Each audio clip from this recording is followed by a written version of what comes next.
ইফতারের দোয়া যেটা কমন আমরা জানি সেটা হলো আল্লাহুম্মা লাকা সুমতু আলা রিজকিকা আফতারতু। এই দোয়ার অর্থ হলো, হে আল্লাহ, আপনার জন্য আমি সিয়াম সাধনা করেছি, রোজা রেখেছি, আর আপনার উদ্দেশ্যেই আমি ইফতার করেছি, অর্থাৎ আপনার নির্দেশের পালনার্থে আমি ইফতার করেছি। এই যে আল্লাহুম্মা লাকা সুমতু আলা রিজকিকা আফতারতু, এটা ইফতারের একটা দোয়া। আরেকটা দোয়া হলো যাহাবাজ জামা ওয়াবতাল্লাতিল উরুক ওয়া সাবাতাল আজরু ইনশাআল্লাহ। অনেকে এটা জানেন মাশাআল্লাহ। যাহাবাজ জামা মানে আমার পিপাসা দূর হয়ে গেছে, ওয়াবতাল্লাতিল উরুক আমার শিরা উপশিরাগুলো সব সিক্ত হয়ে গেছে, ওয়া সাবাতাল আজরু ইনশাআল্লাহ এবং আল্লাহ চাহেন তো এই রোজার বিনিময় আমার জন্য অবধারিত হয়ে গেছে।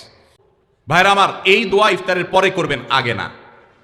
অনেকেই এই ভুলটা জানেন, অনেকে মনে করেন যে আগেই করতে হয়, আগে না। ইফতারের দোয়া কখন করবেন? ইফতারের শব্দের অর্থের দিকে খেয়াল করলে তো দেখতে পারেন পিপাসা দূর হয়ে গেছে, শিরা উপশিরা সিক্ত হয়ে গেছে, এটা কি ইফতারের আগে হয় না পরে হয়? তাহলে আল্লাহুম্মা লাকা সুমতু আলা রিজকিকা আফতারতু, আল্লাহ তোমার জন্য রোজা রাখলাম, তোমার রিজিক দিয়ে ইফতার করলাম, এটাকে আগে না পরে? পরে। অতএব এটা ইফতার